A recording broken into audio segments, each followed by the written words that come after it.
Orang Madura itu benar-benar kasar, benar-benar suka carok.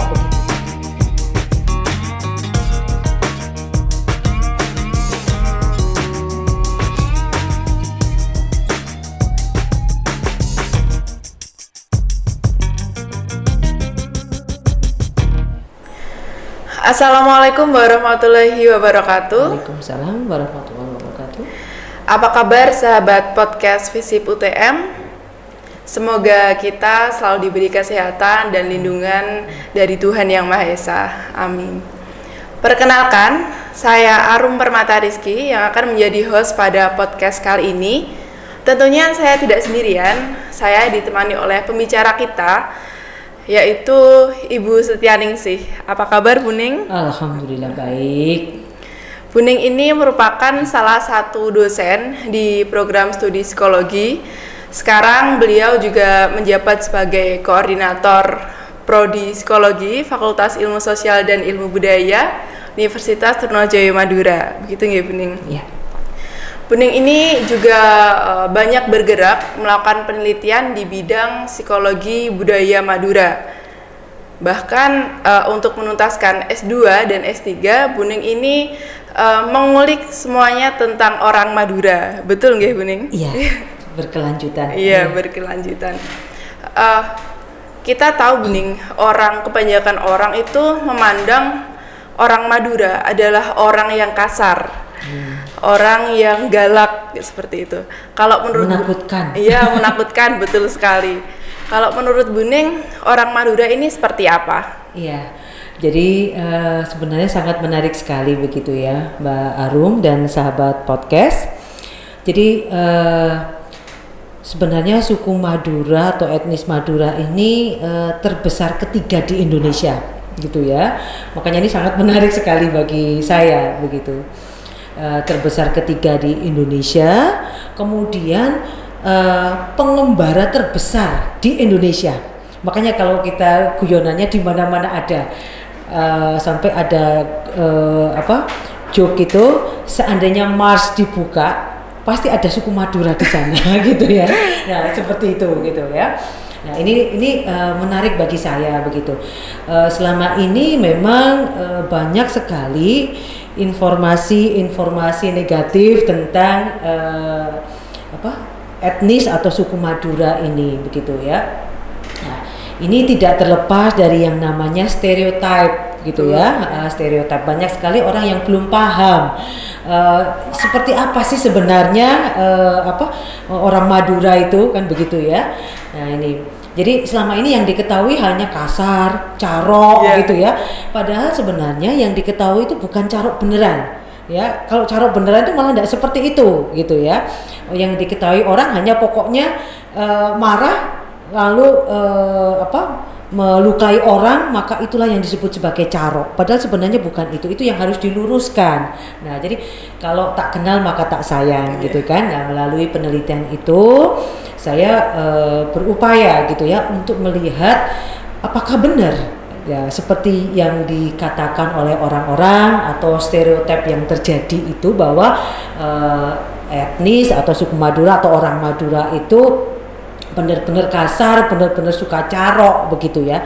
Nah seperti itu Mbak Arum. Padahal sebenarnya yang terjadi atau yang beredar itu stereotip. Nah seperti itu Mbak Harum. Jadi memang stereotip itu ini kan sudah terlalu lama ya. Stereotip yang terbentuk itu sudah terlalu lama. Kemudian kenapa banyak dipercaya orang gitu ya. Nah kebetulan sudah ada informasi atau stereotip tentang yang kasar tadi gitu ya, yang ada di benak. Kemudian dia ketemu dengan ada peristiwa gitu ya, ada satu peristiwa yang itu gitu ya mungkin dianggap bagian dari stereotip tadi. Jadi contohnya di sini kita sudah ada nih pemahaman itu bisa jadi dari mulut ke mulut gitu ya, dari orang-orang cerita atau bisa jadi dia baca gitu ya. Nah Terus kemudian dia ketemu orang, oh orang ini habis luka, kenapa? Oh iya dia dilukai oleh orang sesama etnis Madura atau orang Madura gitu ya. Kenapa? Iya dia marah karena ada sesuatu hal. Nah maka dia dilukai. Nah sudah berhenti sampai di sini. Nah itulah yang dia terima. Ini semakin memperparah gitu ya informasi tentang bahwa orang Madura itu yang kasar tadi gitu ya. Makanya ini yang perlu perlu diluruskan sebenarnya. Kalau hasil penelitian saya gitu ya, bahwa Caro itu enggak begitu kok gitu loh. Caro itu tidak seperti itu. Jadi Caro itu ada proses yang sangat panjang. Jadi kalau suatu keluarga itu berkonflik atau seseorang itu berkonflik dengan orang lain, nah, dalam Caro itu ada proses lagi. Apa? Setelah berkonflik bagaimana nih musyawarahnya gitu. Ya, ada proses panjang.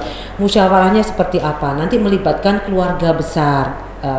Di Indonesia ya, utamanya di banyak suku kita ini masih mengenal sistem extended family atau keluarga luas gitu ya. Nah, jadi setelah konflik itu didiskusikan atau dirembuk dengan keluarga inti, meluas menjadi keluarga luas. Ini masih lagi lebih luas lagi begitu. Ya, didiskusikan lagi nanti. Nah, apalagi kalau di Madura itu ada kiai jadi tokoh sentral gitu ya. Nah, ini didiskusikan lagi nih. Nah, ada kiai yang menengahi, terus ada apa? Bisa nggak konflik ini diselesaikan? Apa sih konfliknya dan sebagainya gitu. Jadi nggak serta-merta ada pokoknya aku mangkel, nanti ketemu orang itu sudah tak lukain atau tak bunuh saja. Nah, itu bukan. Kalau itu sudah kriminal ya, kalau orang Madura bilang seleb itu ya, seleb ya, nyelop ya, nyelop begitu ya, nyelop istilahnya seperti itu. Itu bukan Caro. Jadi Caro itu justru berhadapan. Dia tidak mau main belakang istilahnya gitu. Jadi dia tetap harus berhadapan. Nah sebenarnya ini budaya yang menurut saya perlu dilestarikan. Jadi ada proses dulu gitu ya, ada proses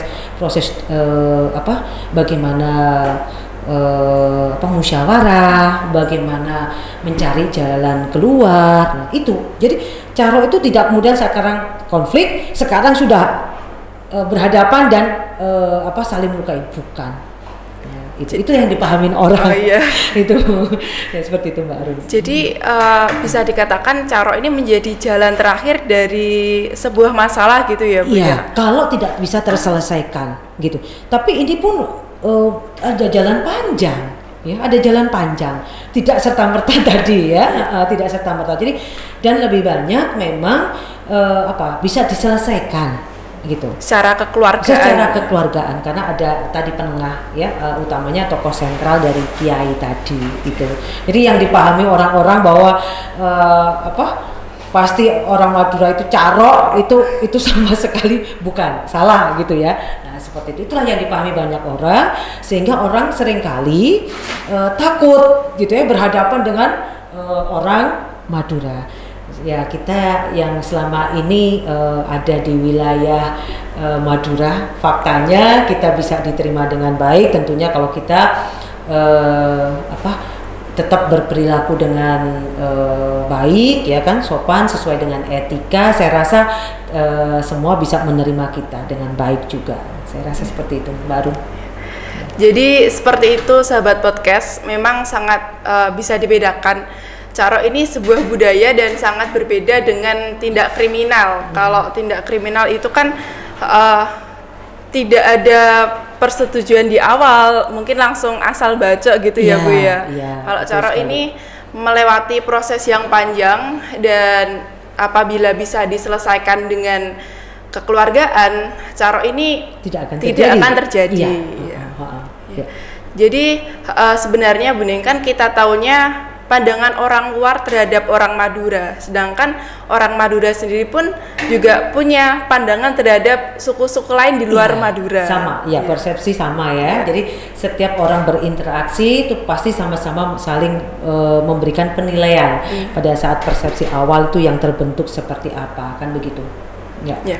Sedangkan kalau kita tahu orang Madura ini kasar. Saya pun sebelum kuliah di sini, Bu Ning, itu orang tua juga ketar-ketir mau melepaskan saya kuliah di sini. Betul. Sekarang faktanya ya semuanya diterima apa-apa, dengan baik, kan? tidak ada Ya. apa-apa. Jadi jangan takut sahabat podcast gitu ya. Jadi informasi itu stereotip ya, stereotip bahwa ya Madura kasar dan sebagainya begitu ya. Nah, tapi faktanya ya saya rasa hampir pada semua tempat gitu ya, etika tetap berjalan gitu ya, etika tetap berjalan. Jadi dimanapun ya kalau kita memang berperilaku baik ya semua pasti akan bisa menerima. Dan satu lagi Mbak Arum, etnis Madura itu punya semacam pandangan hidup ya kalau saya bisa katakan begitu, atau mereka punya prinsip. Ada yang namanya tretan dibi. Nah, atau taretan dari orang dari taretan. Nah, itu salah satunya berprinsip bahwa meskipun orang luar atau orang lain yang bukan sanak saudara gitu ya, tetapi bisa diperlakukan melebihi saudara gitu. Ya, jadi ya kalau karena memang berkaitan dengan prinsip resiprokal, saling ya, di situ ada saling menghargai, saling menghormati, saling membantu. Nah, seperti itu. Itu justru memperkuat ikatan ya suku Madura dengan orang yang lain. Jadi itu justru sebenarnya sangat-sangat humanis ya. Itu sebenarnya sangat humanis. Jadi disitulah sebenarnya keunikan ataupun yang itu betul-betul bisa jadi di tempat lain tidak ada gitu ya. Ya kalau orang bilang dulur dewek gitu ya, dulur dewek lah. Orang Madura juga punya prinsip seperti itu, yaitu tadi taretan dibi. Nah itu jadi justru disinilah ya keunggulan, saya bilangnya keunggulan gitu ya, bahwa orang lain bisa diperlakukan melebihi saudara sendiri dengan prinsip-prinsip yang orang dari taretan tadi atau taretan dibi tadi itu Mbak Arum. Jadi nggak usah takut sahabat podcast kalau tinggal dan berinteraksi dengan orang Madura atau suku Madura. Gitu. Ya, sebenarnya pun dari orang Madura kita juga bisa belajar banyak ya Bu, dari ikatan keluarga orang Madura itu luar biasa erat, ya, kemudian betul. Saling menolongnya juga tinggi. Ya. Saya juga pernah bermain gitu di teman saya Bu. Kalau pedagang itu kan pembeli adalah raja. Kalau di orang Madura itu tamu adalah raja. Suguhannya itu tidak cuma satu varian, beragam sekali dan banyak. Betul. Jadi justru disitulah gitu ya. Bagaimana mereka ini memperlakukan tamu dengan baik begitu ya. Jadi sangatnya itu tadi, yaitu orang jadi taretan tadi ya, seperti itu yang keunggulan mereka itu Mbak Arum. Jadi kalau kita bertamu wow gitu ya, malah bisa semuanya disuguhkan begitu ya. Nah, seperti itu Mbak Arum, betul sekali ya. Kalau orang Madura ini jiwa-jiwa spiritualitasnya tinggi sekali Bu Ning, sampai menjadikan haji ini sebagai tujuan hidup begitu ya. Ya, jadi memang Madura itu identik dengan Islam ya. Madura identik dengan Islam ya, karena ini tidak terlepas dari adanya tokoh-tokoh besar penyebar agama Islam ya. Kalau di Madura sini yang kita kenal itu Yai Holil ya. Nah, tidak terlepas dari itu semuanya. Jadi memang berkembang pesat agama Islam di Pulau Madura begitu ya. Ya, tetapi bukan berarti mereka ini tidak bisa menerima agama yang lain begitu ya, tidak. Jadi mereka suku Madura ini memang betul-betul sangat terbuka begitu ya. Makanya mereka dengan prinsip bahwa penghidupan di seberang lautan pun itu mereka akan jalani ya, jadi tanah di seberang lautan itu juga bagian dari tanah mereka. Mungkin selama ini sering kalau kita dengar tanah Gusti Allah gitu ya, itu bagian dari prinsip itu Mbak Arum. Jadi meskipun mereka prinsip keislamannya kuat, tetapi bukan berarti mereka itu tertutup ya, sangat-sangat tertutup, tidak. Jadi mereka betul-betul sangat terbuka begitu dan bisa hidup berdampingan dengan yang lain. Nah, asal yaitu tadi ada saling menghormati, karena memang saya rasa prinsip resiprokal atau saling itu berlaku di semua tempat, saling menghargai, saling menghormati gitu ya, saling membantu, nah, seperti itu. Oke, tadi Bu Ning juga sempat nyinggung kalau dimanapun itu ada orang Madura. Bahkan di tempat saya yang bisa dikatakan jauh dari orang Madura tuh banyak penjual sate biasanya ya Bu ya. Ya, makanya itu tadi. Jadi orang seperti yang saya katakan tadi ya, itu ada di penelitian Suwarsi Warnain ya tahun berapa sampai dengan sekarang itu pun masih ada itu ya, masih berlaku. Pengembara terbesar di Indonesia, bayangkan sudah etnis terbesar ketiga di Indonesia. Madura ini juga, orang Madura ini atau etnis Madura ini juga pengembara terbesar di Indonesia. Nah, jadi makanya seandainya planet Mars pun dibuka bisa untuk tinggal, bisa jadi ada yang tinggal di sana gitu. Ya itu tadi mereka punya prinsip hidup bahwa di seberang lautan pun itu bisa mereka jadikan tempat tinggal, bisa mereka jadikan sebagai tempat untuk mencari nafkah. Itu bukti bahwa mereka itu sangat-sangat terbuka. Nah, itu Mbak Arum, seperti itu. Jadi jangan kaget kalau di sela-sela manapun ketemu Tretan Diwi gitu ya. Nah, seperti itu. Oke, Bu Ning, terima kasih atas waktunya. Barangkali sama-sama. Bu Ning ada pesan-pesan untuk teman-teman sahabat podcast untuk menyingkirkan stereotip negatif tentang orang Madura. Ya, jadi memang tidak mudah ya menyingkirkan stereotip itu, butuh yang namanya informasi ataupun pengalaman, bisa jadi pengalaman langsung begitu ya. Nah, silakan begitu ya. Ini kan sudah terbuka nih di mana-mana begitu ya. Kita yang perguruan tinggi sudah banyak mahasiswa yang dari luar, di situ kan sudah banyak juga nanti akan menyampaikan informasi yang tepat gitu ya, bahwa tidak terjadi apa-apa, kita tinggal di sini gitu ya, tidak terjadi apa-apa tinggal di sini, seperti itu. Nah, terus kemudian juga berkaitan dengan yang takut yang macam-macam tadi ya, kita berupaya gitu ya Mbak Arum, saling menghormati gitu ya, kemudian saling menghargai. Saya rasa di semua tempat itu perilaku-perilaku saling menghargai, saling menghormati, saling membantu itu dibutuhkan. Jadi tidak hanya di tempat tertentu saja begitu ya. Jadi insya Allah dengan kita memegang prinsip itu, kita bisa diterima dimanapun juga. Ya, kalau di Madura jangan khawatir, Madura ini orangnya terbuka gitu ya, datang saja gitu ya. Oke, terima kasih banyak Bu Ning sudah menjabarkan tentang orang Madura. Sebenarnya orang Madura itu ya tidak seperti apa yang dikatakan masyarakat orang juga ya. Ya, betul. Ya. Demikian sahabat podcast Visip UTM. Tentunya kita sudah punya gambaran kan ya tentang bagaimana orang Madura sebenarnya. Semoga melalui podcast ini kita bisa sama-sama belajar dan tidak takut lagi dengan orang Madura. Oke, saya Arum Permata Rizky undur diri. Saya akhiri. Wassalamualaikum warahmatullahi wabarakatuh. Waalaikumsalam warahmatullahi wabarakatuh.